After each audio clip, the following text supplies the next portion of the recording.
Okay, so today we have a big topic, a very important topic. Fatherhood, Yeah. my favorite Yeah. role I've ever had, will ever have. Some advice, some thoughts. You've taken notes, I see. I've taken notes. Yes. All right, so do you have somewhere you want to start or I think so. Okay. No, I do know.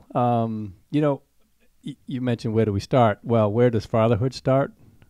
And I'm no expert. I'm not. I'm not. I'm well experienced, I guess. These things I'm going to be saying are not going to be coming from readings or research or anything like that. It's from living life as a father of 4 fabulous children, and watching other people parent and being parented. So where does fatherhood begin? In my opinion, fatherhood begins at birth. And what happens in the first, the connection that's made between the parents and the child, and how does that bond begin? Without words, it's just, affection, or I guess there are some words spoken to the child, but it's not, it's how you embrace the child. And I think that, that can, if it's a great experience, then that can set somebody up for potentially a great experience as a child and as a father based on that example. Or it can be, if it wasn't a great example, it might turn somebody, they may follow the path of whoever their parent was before. There's also the exact opposite that can happen, which is a great experience can lead to, I'm not going to do that, and falling off the wagon, so to speak, or someone who has a terrible experience and then is just so focused that they become, an incredible parent, an incredible father. they're trying to do the opposite of They're what trying to do the their parent opposite, yeah. And- Trying to or falling into that path. And when you said it starts at birth, you meant my birth is where my fatherhood journey begins, because I'm taking notes, learning, modeling. Yeah, thanks. No, actually what I meant is, for me as a father, and yes, you're right with that too, but my point was, with me as a father, when you were born, that's when the experience begins. Got it. At birth. Got and it. That connection, and how do I connect with you as a child? And it's different when the mother has had the child for 9 months, Right. and then all of a sudden it's born into the world with the father, and what kind of connection is made there going forward. Most people I've heard say, like, a mother becomes a mother when she gets pregnant, a father becomes a father when the baby's born. Right. Yeah. Yes. Yeah. But you did just say that, your fatherhood ability or style, or what, I don't know what you would call it, begins when you're born, because you're watching, Oh, yes. Yeah. receiving love from your father or not, Right. watching other fathers. I know a lot of people that have talked about, like, oh, my dad was like this, but I really learned from this other dad. Right. Or, I watched what not to do from other dads, and then my dad was this. Or, Right. It's not just who you have as a father that is shaping Yes. who you will be as a father. Yeah. And when I go back and see, my dad, he was a fabulous dad. I mean, he was he was there for us. So I had a great role model as a father. Tom Reed's dad was a great dad. We had other influences around me. I actually thought that everybody was like my dad. How could somebody not have a dad like mine? You just assumed everyone had a I great assumed everybody had a great father-son father relationship. Yeah, father-son relationship. And the other thing too, I think, is being a good father requires being a good husband, because the relationship between the husband and the wife has a lot to do with how the child perceives relationships, care, concern for another person. If the father is unkind to the mother, then that child, son or daughter, may think that's the norm and could lead to a unhappy future. Mm-hmm. So I think that bears a lot in it. If there were pillars to being a father, one of the pillars would be, how do you love the mother of your children? Yes. Yes. If you neglect that, you're neglecting a part of fatherhood. Right. Yeah. Yes. Okay. What else did you? Well, I think, for me, being a father, the greatest role I'll ever play in life. And it was just such a joy to have all of a sudden these little toys. Mm-hmm. And probably the best thing for me about being a father was the opportunity to relive my childhood from before, because I have this little very moldable, impressionable child that, what are we going to do? Wow, geez, I had a great childhood. We're going to do exactly what I did when I was a kid. Right. And, I'm fortunate that we grew up in the same neighborhood that I grew up in, so we're going here and we're going there. Mm-hmm. Reading books that I enjoyed reading to you when you were either really little or when we got into chapter books. That was awesome. I think, one thing about a child is they require no batteries. They sleep, they eat, but outside of that, they're just ready to go most of the time. Mm-hmm. And that was just so much fun. And then, to have 1 and then 2 and then 3 and then 4, you became our life and our social circle in a lot of ways. We had other friends that we did a lot of things with, which increased our social circle, but primarily the core group was the 6 of us. Mm-hmm. And we spent a lot of time together. Yeah. When I think about watching Jamie raise her children and thinking about the prospect of us having children and what that will be like, I always imagine doing things with them. Like I maybe imagine holding a baby and it being cute and whatever. And Mariana has said like, oh, I will be great with them once they can, walk and whatever. And I'll be great with them before that. Yes. I'm very excited. I imagine, getting a skateboard out and being like, holding the baby on it and then them skateboarding on their own or putting them on a snowboard or, a trampoline or ice skating or all the things that, like you always say, feel the wind in your face kind of thing, or the emptiness in your stomach as you lose, contact with earth, right? Basically. Yep. I'm so excited to do all that stuff. And I can understand why you did that with us. Now I'm just like, if you told me I couldn't do those things, I'd be like, I don't want kids. Yeah. Right. Like that is going to be so much fun. Well, so much of being a father is being an example, and more than your words is, you're the example that you set and how you live your life. So that relates to everything from spiritual to mental to physical and beyond. And so for me, I was going to be the best example that I could be in all those realms, which meant I got to play a lot. And, I just look at from the beginning of when you guys first started to walk, and then you would start to run, and then, we had toys, and, you being younger than the other two, you probably started a lot of things earlier than they did, partly because of who you are, but also just exposure. Right. So that was just the best time, the best of times. There's no best time, I guess I should say. However, if there was a shining time, it was when you were all like, by the time you got to be 7, 8, 9, Jamie and Lucian were starting to be in their teens. Geez, there was so much play. I mean, it was Sugarloaf every weekend. It was boating almost every night. We were out on the boat with the neighborhood kids, tubing and things like that. And just watching everybody have fun and watching them develop, watching you guys develop in all of those different parts of your life. I really think that one of the things that I did, which was reading to you guys at night, that really meant a lot to me. It wasn't that I missed that when I was a kid, because that wasn't something that happened. I don't remember it. And maybe it did, but I don't remember it. I wanted you guys to be good readers, to enjoy reading, and mostly it was the message that, could be portrayed. So depending on where you were at in life, each of you, we were reading different books.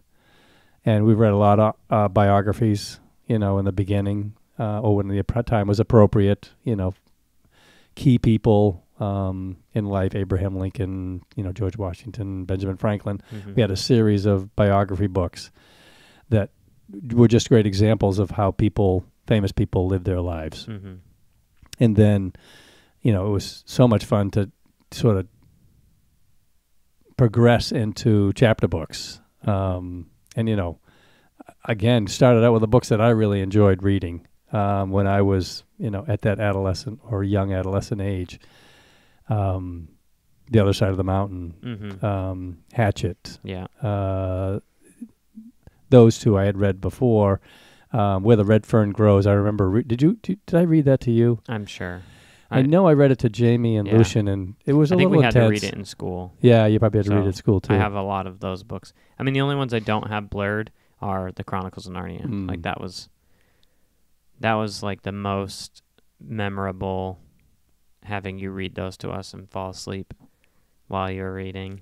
Me fall asleep? Yeah. While I was reading? Yeah, it might have happened a few times. Dad. Yeah, the book hits my nose. Yeah.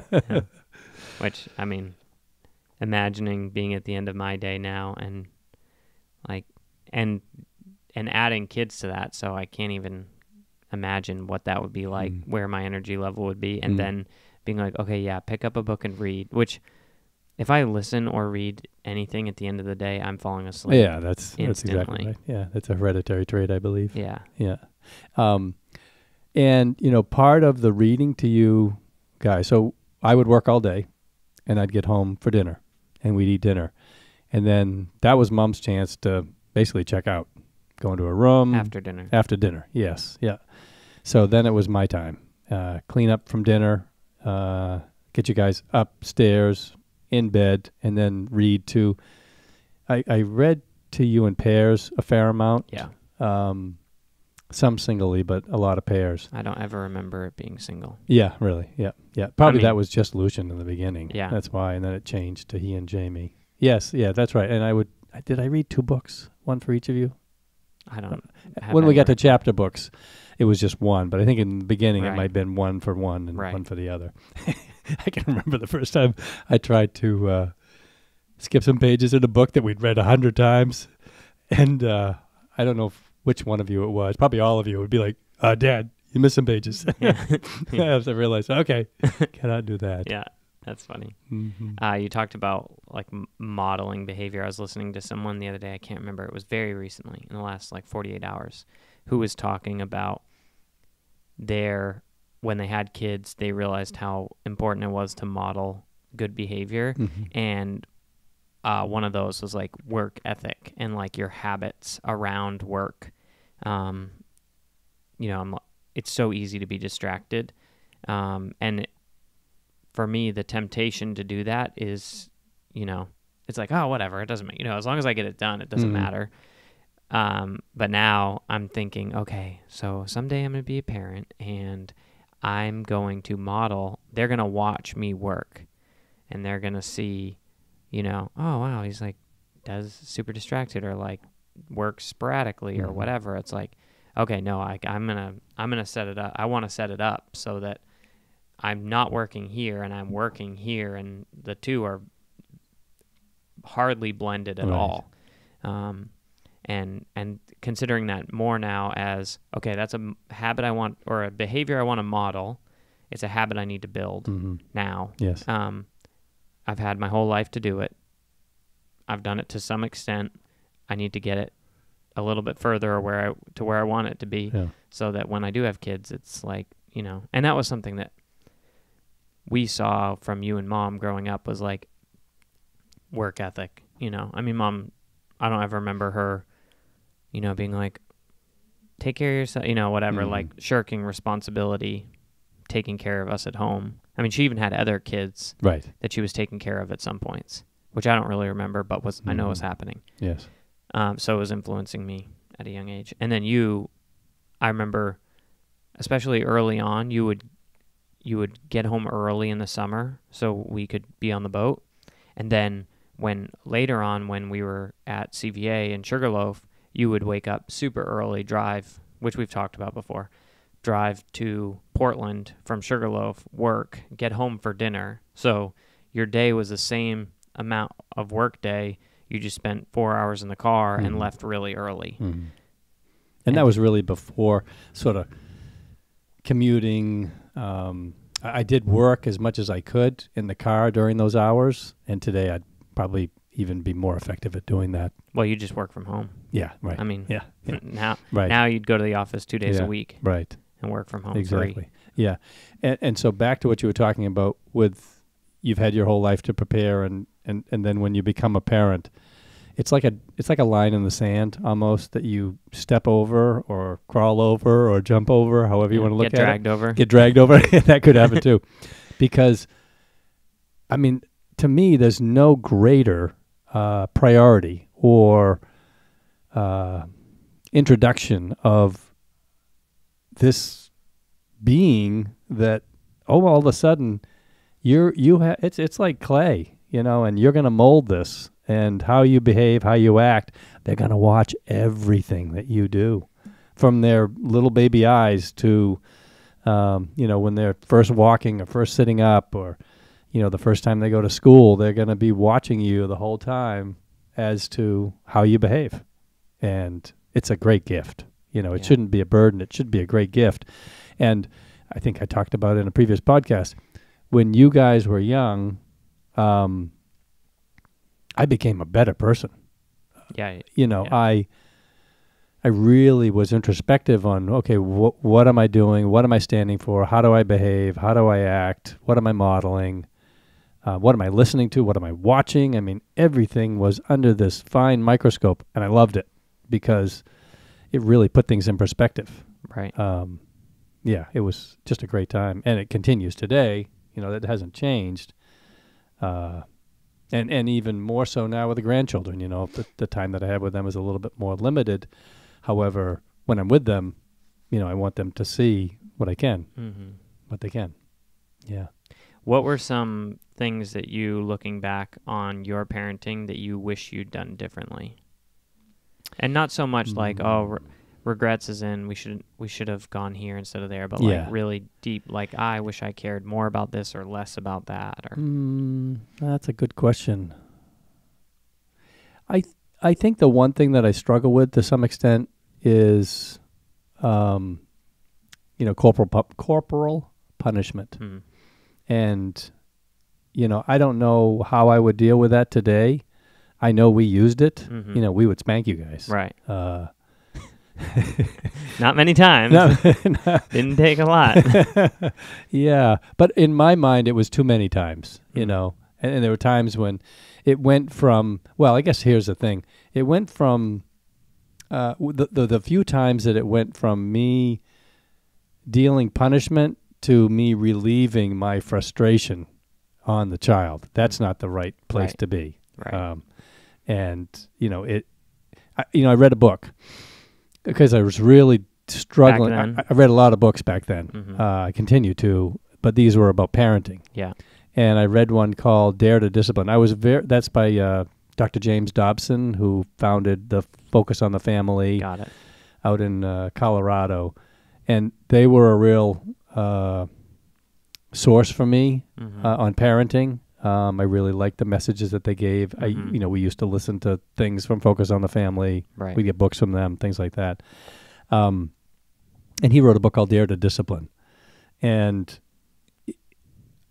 I was struggling with, spanking or not spanking. He had this kind of strange way that he would not spank, but something about, grabbing them on the neck just enough to make them stop. And I'm not sure if I agree with that or how that works. I just noticed last night when I was doing a little research that the book has been revised. So it'd be interesting to see what it says today.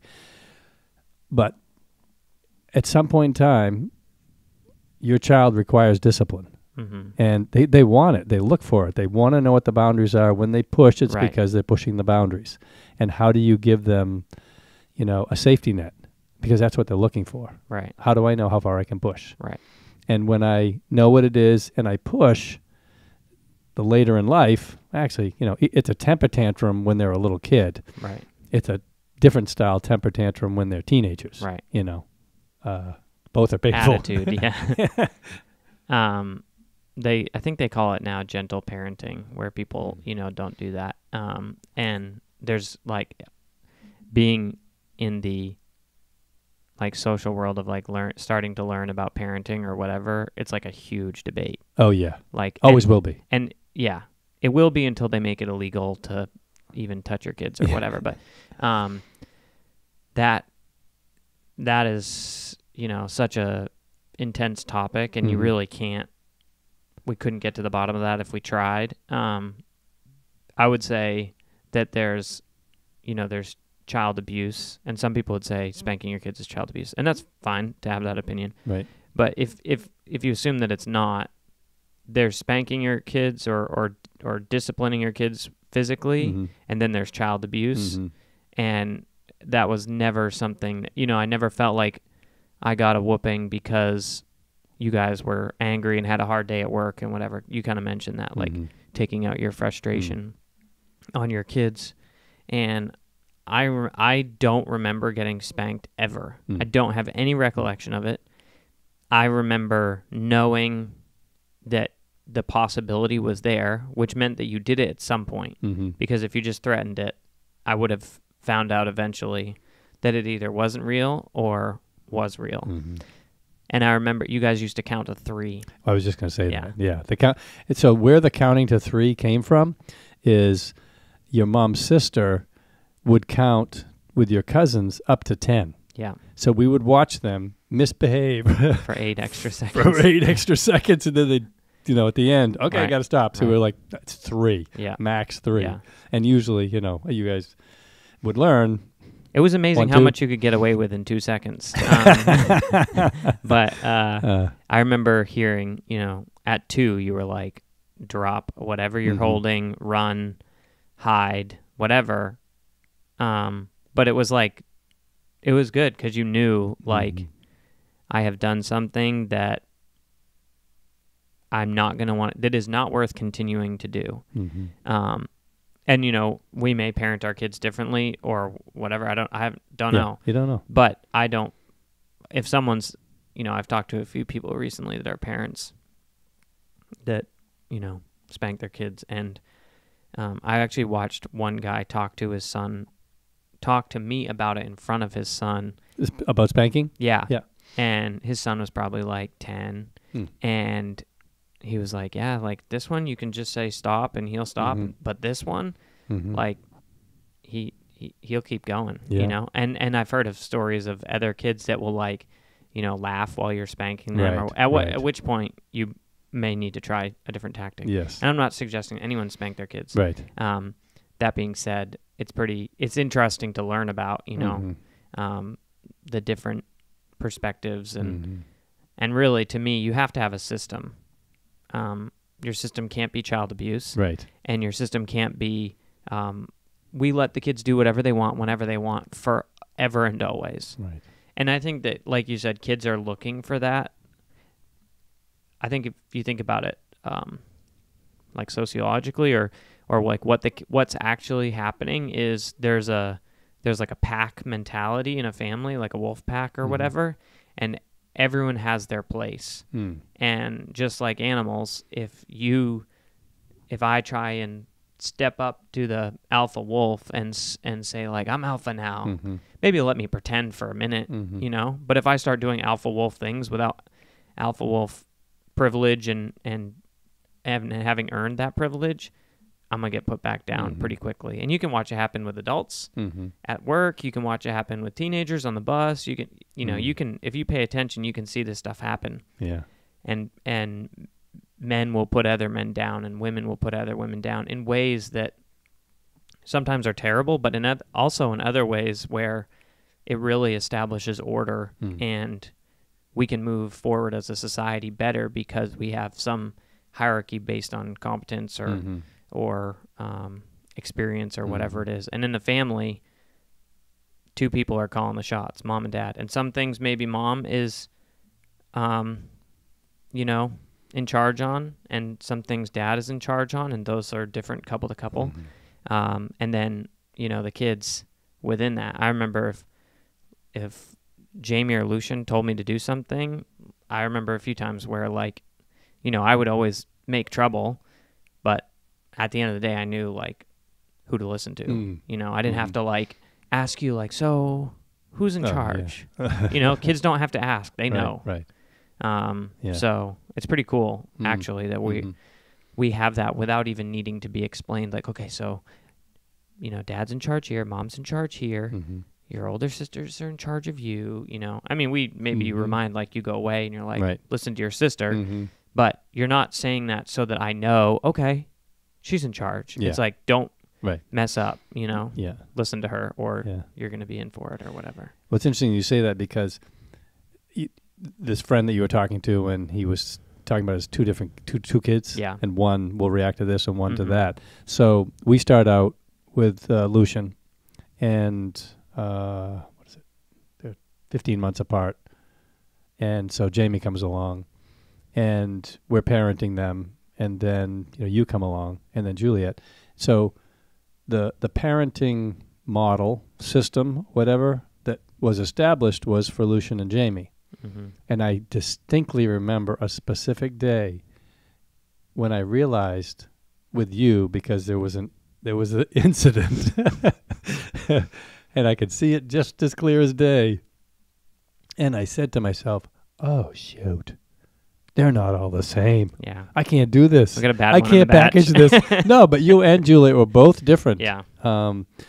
Exposure, birth time, the amount of attention that Mom and I, one, and then you split that to 50, and then you split that to quarters, and then you one more time down. So technically, we don't have as much time to spend with each. So everybody's parenting to a certain extent.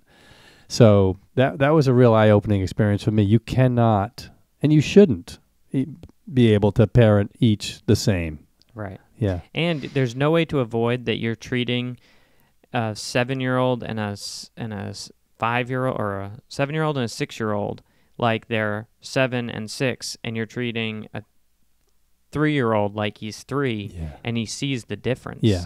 Like that's unavoidable. That it's like you're treating older siblings like they're older, and so the younger siblings going like, "Why don't you treat me like that?" But it's like, you are not 7, you are 3. Yes. So I'm sure there's, and I don't really remember that, but I can imagine that you're seeing how people are, or you treat Juliet, or I know, like, boy, girl, boys will see how girls are treated, and as a young child be like, what is going on? But they don't understand, like, chivalry or anything like that, where you let ladies go first. I remember that driving me crazy. Or like famous video of Greg Francor and me, and I had taken Juliet's towel and used it or something like that, and they were trying to explain to me that when you come down, you bring 2 towels, and if Juliet asks for your towel, you give it to her, and all this stuff. I was like, this makes no sense, like, I'm bringing my own towel. Yeah, there's no or I'm using whatever towel there is. Yeah, there's no logic here. But it's not about logic. It's about, societal norms or pleasantries or whatever it is. And so teaching that to a kid is, you don't teach that to a kid, and then they have to figure it out as an adult. Right. And it can be, growing up with sisters is a great thing. I think there's benefits to, totally not understanding women at all until you get there. But also knowing, like, okay, like, everything I have that a woman could want is hers, unless she doesn't ask for it. Then maybe it's mine. Was kind of like what I learned from that. Yeah, and it was at about that time when you were probably 3, maybe, probably about 3, and at that point in time, Lucian and Jamie would be, they'd be 5 and 6 or something like that. So there was starting to be, they were exposed to more. They were starting to go to school. You weren't in school yet. So that's about when that seemed to happen, when I realized that I can't parent you all the same. And then back to the discipline, the first level was we would count if you were doing something that you shouldn't do. And then the next level of punishment was the naughty step. The naughty step. Yes. which had a permanent imprint of my butt on it. And, that, I don't know where that came from, how that developed. It's timeout. It was timeout. That's what it was. It was timeout was the, you remember. I know. What? No, Yeah. go ahead. No, timeout was go to your room. Yes. The problem is I'd go to my room and play with my toys and be like, whatever, okay, Yeah. send me there. That was it. When we realized that we don't want to send them to their room because that's almost a reward. It's like, and the other thing is we didn't want to associate the place that you slept with punishment. yeah, So we had to pick a place, and it became the naughty step, right. the bottom step on the stairs, and There's nothing to do there. nothing to do. And the time would be dependent on how long or how serious the infraction was. Yeah. And how quickly you were willing to apologize, or maybe you served your time and you came back, didn't feel bad about it, got sent back. Yes. In the beginning, it was us setting the time limit, and then we realized that it was better if we would allow you to set your time limit because you had wronged, typically, someone, Juliet. someone, and to return or to get off the naughty step, it was go back to your sister, say you're sorry, and it had to be, what's the word I'm looking for? Authentic. Authentic and genuine apology. Mm-hmm. That was big, It was tough. I know that it was hard to make that apology, to make that genuine, and to see the remorse. And then, it had to be, you would say sorry, and they would accept the apology. Mm-hmm. Yeah. Yeah. And then life could go on. Yeah. I definitely feel like I have never had a hard time apologizing, probably because of that. It's never been, I mean, I don't want to do it, obviously, and you're like, but I'm right. Everyone deals with that. But I know people that, like, almost cannot get to, I'm sorry. Oh, it's painful. People that haven't apologized a lot, and I've apologized probably more than most people in my life because of how I treated Julia and the expectations set on me to apologize if a wrong was. I mean, I could have done all that stuff to Juliet, and you could have made me serve my time on the naughty step and not required an apology and said, 2 minutes are up, you're good, get back in there, whatever. Go back to what you were doing. Right, yeah. Or you're not going to do that again, right? Mm-hmm. Okay, that's enough. But no, I had to apologize each time. So I think that's a good step. I do sometimes I wonder, like, I was quick to apologize, had to seem authentic because I knew that was between me and whatever I wanted to do. Yes. And so sometimes I almost struggle with just apologizing, like being too quick to apologize. That it's like, if I just say I'm sorry, we can move past this. Yeah. But it's like, are you really sorry? And one thing that someone said recently was like, sorry is an action word or something like that, where like sorry means you're going to change your behavior. Yes. You can't just keep apologizing for the same thing over and over again. Yes. And if I apologized 10,000 times for being terrible to Juliet or whatever, then did I really learn? Or, so that's another thought I have. Now, how you would parent a child in order to avoid that or create there's no solution. Yeah. Or if there is, it's so complex that you couldn't describe it. Right.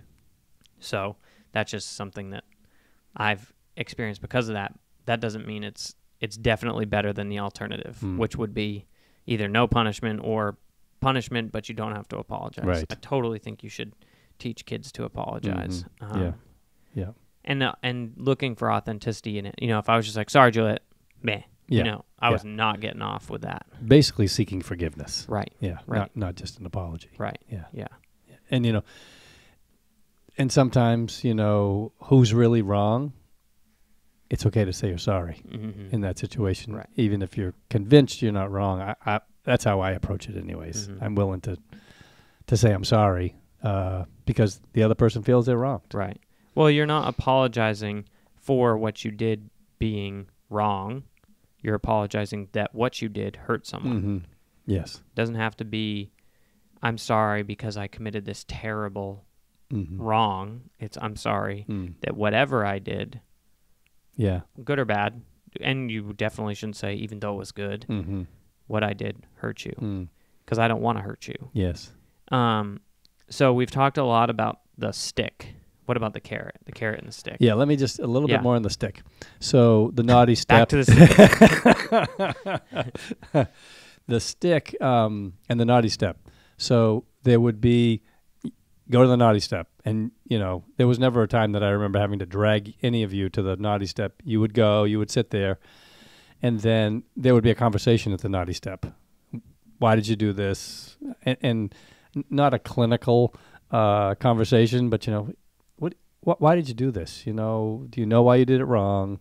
And how can you not do it again? It wasn't those words, but that was basically the conversation, because you might have been 2 years old or 6 years old or 13 years old. Right. Or 17, who knows? Right. So there was that conversation, and then it would be, okay, now go. And I guess I'm thinking, we must have progressed to the point where you would just get off by yourself and go back and say, you can come back when you say you're sorry. But I think what would happen is we would put you on the naughty step, we'd have the conversation, and then when you were ready, you would return. And sometimes, it was totally worth it to sit on the naughty step to not have to apologize for some amount of time. Yeah. I'm just going to sit here and be right. Yeah. And then you're like, this ain't worth it. Yeah. Yeah. And so another element that we added to this discipline or, process was started introducing another person in this, which was God. And how would God feel? What does God think about what you just did to your sister or your brother? What would his opinion be? I know. And, really when you look at discipline, it's really, the intent is love, to help to mold somebody towards loving other people in the best way that they can. He loves me no matter what. He loves me no matter what. What does Matt Mayer say? I always knew God loved me. I just never knew how much he loved me. Something like that. So the carrot. So, yes, there were carrots. I remember, do you remember the Walt Disney story? About us losing the vacation? Yes. That was a stick that turned into a carrot. So there was we had planned a trip to Walt Disney World. You were at that age naive enough. I remember losing it. Yeah, naive enough to think that was it on the boat? Yeah. Really? Yeah. I don't remember that. How did that happen? Well, I don't know if it was on the boat that we lost it or on the boat that you said maybe we can figure out a way for it to happen again. But I remember we were all terrible that summer. And I remember losing it. And I've kind of remember people being like, it's your fault, like basically, which is not surprising at all to me. I don't look back and think like, how did everyone do that to me? It's like, probably was my fault. Yeah, but I remember we had like a chore chart. Yeah, we made up so you lost the vacation because of people's behavior. I think it was mostly being unkind to mom is what I remember more than anything else. And it was like, okay, trip's over, not going. Of course, I can't remember.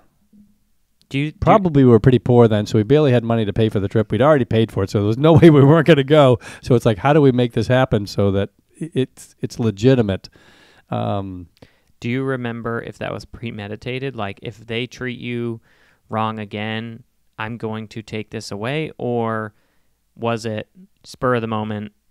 We were doing something, you're like, we need to massive overhaul. Yeah. And the trip is gone. Yeah. I think a little of both. I think it was a conversation that your mom and I had. Things were happening, and we're like, how do we deal with this? What do we do? And so, it was like, we're not going to Disney. And I think it might have been a few days after that. I'm like, okay, how do we make this work so that... Because we're still going. Because we're still going. We all want to go, and how do we make it work? So, yeah, we came up with a daily chart that everybody's name was on there, and these were the chores that you had to do in order to earn your way back, and you got a little star or something for doing what you were supposed to do. And if that happened and everybody reached the number or whatever the goal was, then we would be able to go to Disney World. Mm-hmm. And it was the best because it was things like making your bed. Cleaning I remember cleaning the bathroom. I literally remember it being like, we are slaves. Yes. But like, that's ridiculous. Yeah. You know? Yeah. Yeah. I mean, there were 4 of you. I was gone during the day, and, Mom was alone, and that was a lot of work. Yeah. A lot of laundry, a lot of cleaning. Yeah. When I asked you if there were any regrets or anything you would do differently, I feel like it's probably hard as a parent to be like, what would I do differently? Because Mhm. you were very intentional about what you did. I'm sure if you weren't, you'd have a bunch. As a child, there's like so many things that I would do differently than you did, because like I didn't clean the bathroom until Disney was taken away. Mhm. Like I would probably be like, I'll probably make my kids do chores from day one because I didn't have to do chores, which I appreciate. Like you either didn't have things and so you like try and provide those opportunities and things for your kids, or you did have things and you're like, I got that too easy. I need to like, the pendulum needs to swing back and forth. And I feel like you and Mom had to work really hard for everything that you have compared to me. Doesn't matter if it's compared to anyone else. Right. Compared to me, and I didn't have to work for anything, it feels like, compared to you guys. And I want my kids to work a little bit harder for everything that they have than I did, because the benefit of that, the cost of not having to work for things is that you have to work for things later in life. And so the argument for just giving them to your kids is, well, they're going to work for the rest of their life, so let them enjoy their childhood. Right. The argument for making them work for things as a child is they're going to have to work for things for the rest of their life, so they might as well get used to it now. Yeah, learning how to work. Right. Yeah. And we did. I mean, like I worked at camp, and but that was like so fun and whatever that it's kind of like now I can't hold a job unless it's fun, because that's my expectation since day one. So, which is great because I have a fun job. Yeah. And I won't work a not fun job.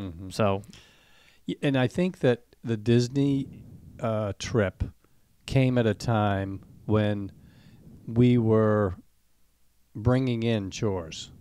You were trying to loop it in. Now you guys were all old enough that you could participate in chores that needed to be done around the house. And so when this came up, it's like, oh, this is the perfect opportunity to, not just have them do it, but have them do it with a purpose that they would be committed to, and kind of went from there. Yeah.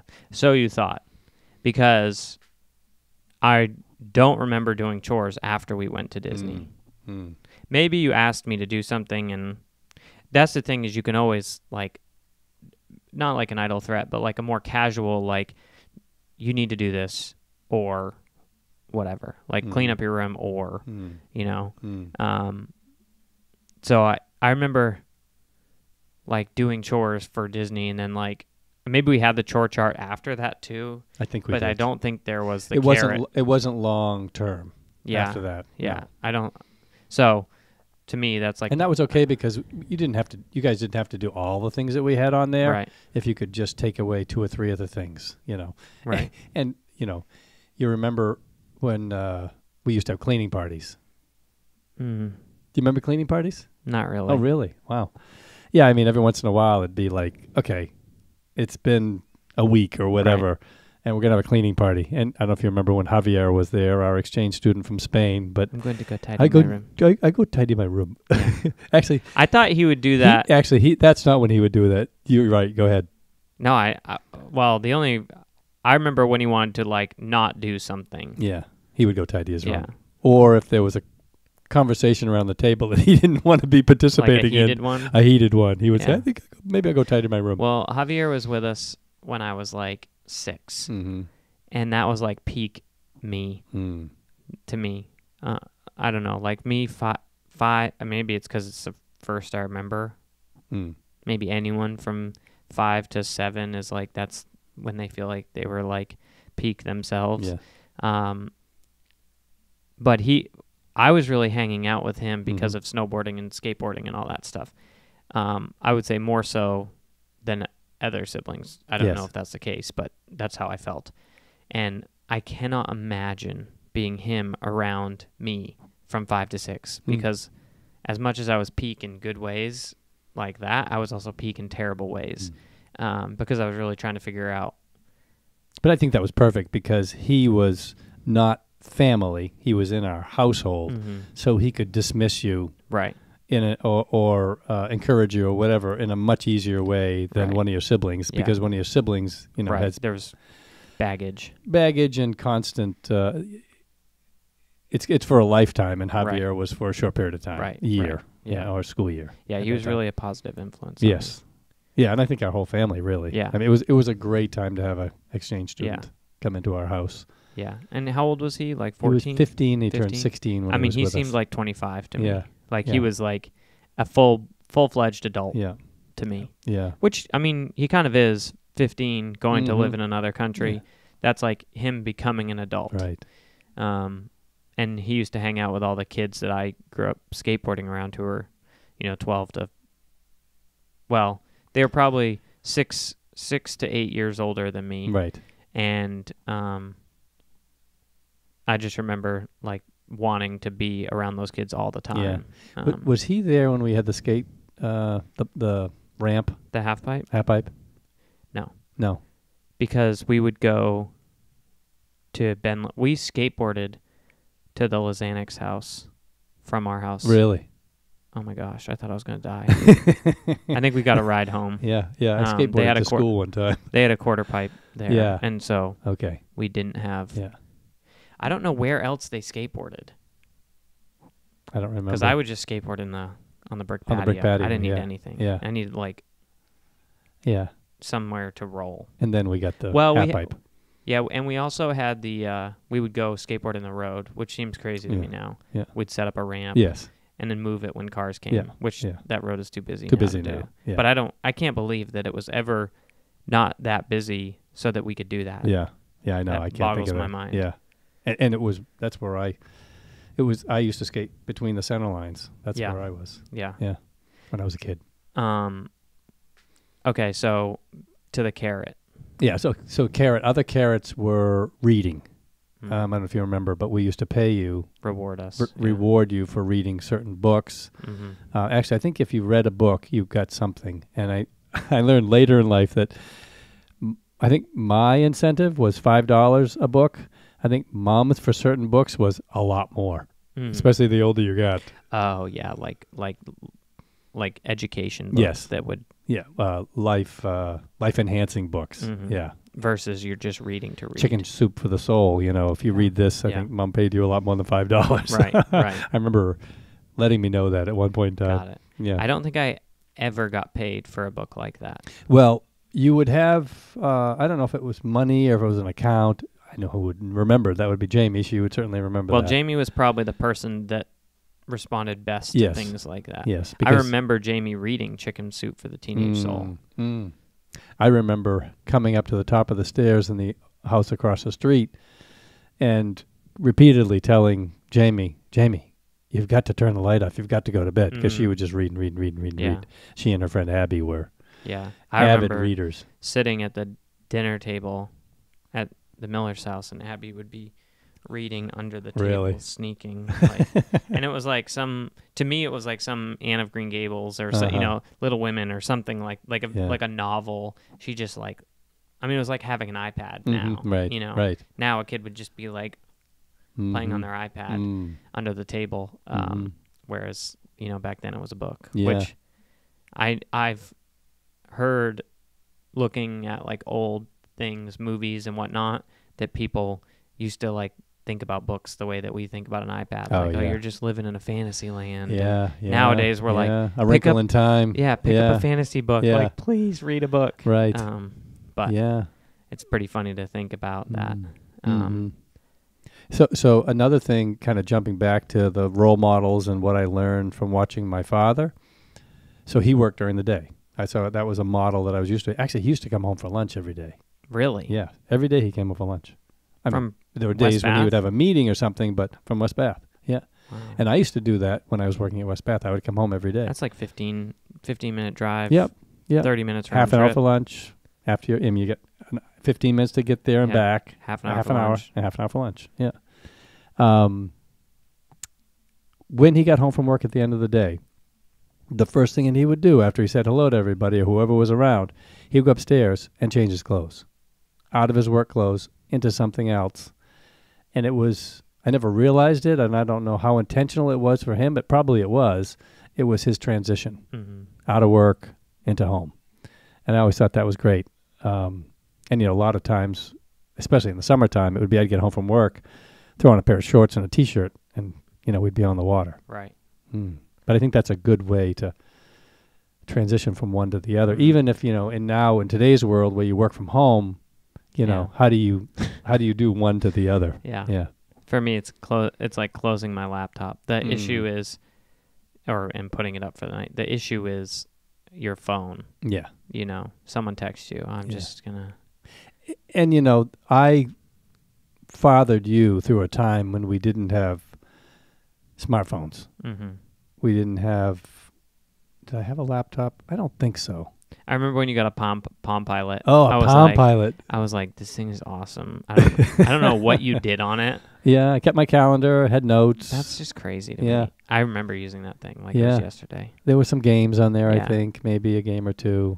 But that was the first sort of introduction into. Even that, it's not. I never remember you having any work at home ever and being like, distracted. And I want to be clear that that's part of the time that I. Right. That was the time. Right. Now things have changed, and the question is how do you separate those? How do you be present and intentional, in order to be, because you can't be distracted. I mean, and you're going to model for a child, and I know it's a huge struggle, and I don't think it's easy today. Yeah. Well, there's generational impact, like you said. You model for them, then they do it to their kids, and their kids. I mean, when the way you treated us will affect however many generations to come. The other thing is, I do think that you can work from home, or like if you have a farm and you're working all day and your kid's with you, that's totally different because they're included in it. If you're in the office on the phone with the door closed, that's like totally different. You're modeling good behavior on either side if there's boundaries, but you could work all the time on a farm if the kid's along with you having fun, whatever. That's like totally different than, you know, being on a sales call for, 4 hours on a Saturday. And then you get out and you have to go somewhere and you didn't get that quality time. So I think it's important to distinguish between what work can kids participate in and what work is, like, you know. Yeah. And also, you know, I think when you get on a phone, a child at a certain age, once they reach a certain age, it's like you're on the phone. Okay, I want your attention. Right. Animals, I've seen dogs that are that way too. You know, you're on the phone, and that dog automatically is barking because they hear the voice or whatever. They want to participate. Yeah. So that's a challenge. I do think too that with the ability to work from home and those things, it does require more. It does provide, more flexibility so that you can maybe work in chunks during certain times where, okay, daddy's working right now, I'll be done, and then you're fully present at that point in time. So it provides some more opportunity to be present perhaps during the day that you wouldn't have had otherwise. Right. And, you know, it allows things like putting the kid on the bus in the mornings or seeing them before they go to school or something like that. Is there anything else that you wanted to Yeah, you know, I think the greatest gift you can give to a child is your time. And, you know, time, how does it go? Love is spelled Time to anybody, but especially to a child. And you'll get the greatest reward. And the other thing, talk about time. It's a small window. You know, it seems like forever when you've got this infant that's crying and colicky and, you're constantly changing diapers and they're not sleeping and you're not sleeping. It's wow. I mean, what am I into? And then all of a sudden they're 3 years old. They're walking, talking, and the cutest little thing in the world. And then they're 6 and they're 7 and they're going to school and they're not there with you all the time. And that's just that's when the progression begins. And the next thing you know, almost, they're graduating from high school. You got one last summer, and then you've dropped them off at college. Mm-hmm. Yeah. And they're gone. Yeah. Yeah.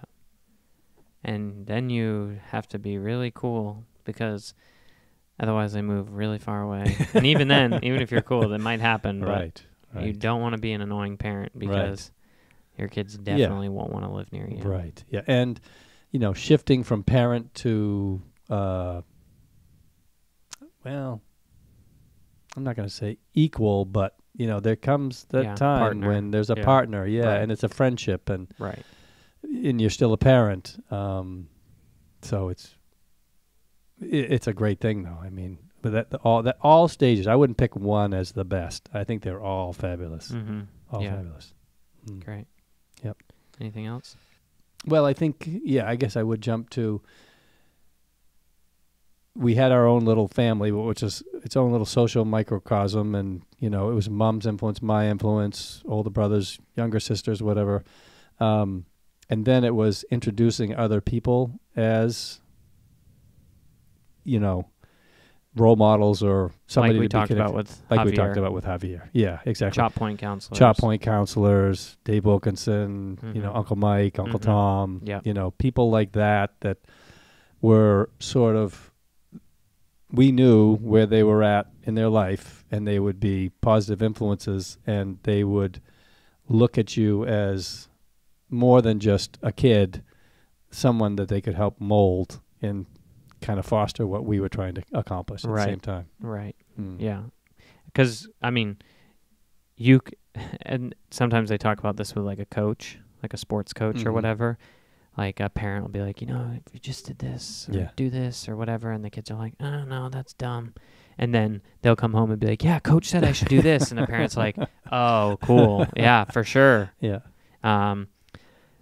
I think you can be telling your kids, do this, do that, you should be into this or whatever, and it'll go in one ear and out the other. If some cool 20-something or, teenager, if they're a little kid or whatever says, stay in school or work hard or,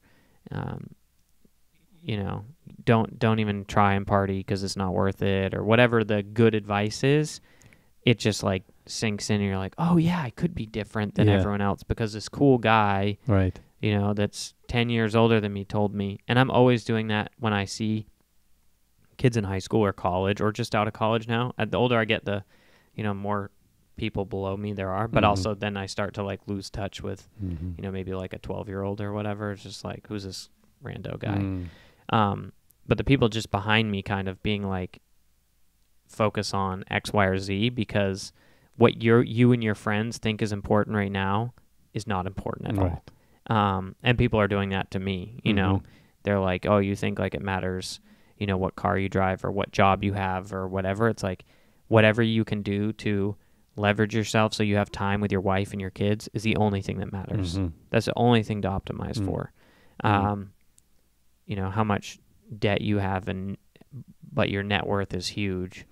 Doesn't matter. Like what matters is, do you have equity and do you have peace of mind? Right. And like, maybe it's different, or maybe it'll be different when I'm 50 and I'm talking to someone who's 70 and they're like, whatever you can do to retire early or whatever it is. I think it's important to have people outside your parents or outside of you to influence your kids. I definitely benefited a lot from that. And you guys were very adamant that we were at Chop Point every summer. Yes. Yeah. Like, talk about the carrot and the stick. Yeah. How did that go? If you didn't go to Chop Point in the summertime, you would get a job and you would buy your own equipment Yeah, so basically incentivized us not to get a, like, quote-unquote real job. To go to Chop Point Yeah, instead. which we all had to work there, but no one wanted to be a camper anyway. They wanted to be a worker. Right. Like, it was cooler Yeah, to be a worker. that was the path. Right. You know. And the other thing about that is that I told my mom, I don't want to work at Chop Point. I want to get a real job so I can have money. And she was like, basically the argument fell apart at that point, and she was like, no. You're not going to get a real job. You're going to be at Chop Point, and you're going to work there. The skills you're going to learn there are just as valuable, if not more valuable. And if you make money, we're going to take it from you. Like, basically, there's no way you're not going to be at Chop Point all summer. And thank goodness, you know. And it's amazing how much an advocate she was for Chop Point, because she never went there. Right. You know, she never had that experience. And I had, day camp, a camper experience, and I went for one session and wish I had gone more. So for you guys to have experienced that was, great. And I think it was a great way for you to work and play at the same time. Right. Yeah. Have some responsibility. Yeah. And yet be in a joyous, wonderful environment. I think a lot of the experiences that I had as a child are somewhat replaceable. You could do it here, you could do it there, or, this high school or that high school, or, Carabas Valley Academy was one of a kind. But I would have been okay if I didn't go there. Yes. I don't feel that way about Chop Point. Right. I would not have been okay if I wasn't at Chop Point most summers. Yeah, we felt that 9 months in the world and not quite 3 months, grounding. Reset. Really a reset every year. And I felt and we that. Watched it. Yeah. Like, I felt I would come to Chop Point and be like, who am I? And then I would be at Chop Point and be like, this is who I am. And then I would leave Chop Point and be like, okay, this is who I am. But it would, like, fade all year long, and you'd get, like, worn down and Especially, and the older you got. Totally. The older in high school you got, or college. The more it was important. Yeah, people are really trying to, like, peer pressure, change you, get you to do what they're doing. And at the same time, the more you did that, the more you were like, I need this outside of 3 months a year. Right. Right. Yep. So the other thing I guess I would add is, to be a parent and then to have your children get married, to see them as husband and wife, and how they, decide to do that, and then to have children and to see them parent and how they take what they learned and how they want to do things differently is just an amazing gift. It really is. And to know that the ultimate goal is that I could have become a better husband and better father than mine, and that you, your siblings, can become better husbands, mothers, fathers. What I missed there? I don't know. To be better at that role than we were. Which people have always done forever and always. I think what's happened in the last 50-ish years is it used to be about providing better experiences and opportunities for your kids. In the world that we live in now, I mean, some people are like, they didn't go to college, so they want to provide that opportunity for their kids, which in this day and age, who knows if that's worth doing or whatever. But at some point, we kind of peak out on the experiences and opportunities. And so then it's, I don't want to provide my kid with better experiences or opportunities than I have. If anything, I want to be like, you need to earn it more. What I do want to do is provide them with as much, if not more, attention, time, inspiration. Like, those are the things that, like, you guys did that maybe can be improved upon, but are worth improving upon. Whereas, like, experiences and opportunities, like, you can't improve on what I had, and it's not worth trying to if you can. And I think that's really cool that we have reached a point in our society where, we're starting to hit a limit on how good life can get. You're not going to be any happier if you have more money. You're not going to get any more satisfied if you travel one more trip a year or whatever. It's like, Yeah. Kids need a certain level of comfort, and then beyond that, it's irrelevant. Mm-hmm. But Yeah. what they can never get enough of is your love and Mm. attention and time. Mm. So, Yeah. you Yeah. know. And to see what your brother Lucian is doing, you know, with foster children, and the amount, I mean, their goal is to take in infant babies and to foster them for as long as they can be with them, to imprint on them. And what would be fascinating is to see, you know, 3 years, 4 years, 5 years, 10 years, 15 years, you know, is there a lasting impression left on these kids that may only be with them for 6 months, a year and a half, because what Lucian and Kristen are providing with them is just this incredibly loving, supportive family environment where they're coddled and they're fed and they're got a warm home. And where will those kids go beyond there? It's hard to say. Yeah. Yeah. It's amazing. Well, really good stuff. Anything else you want to say? Yes. You will be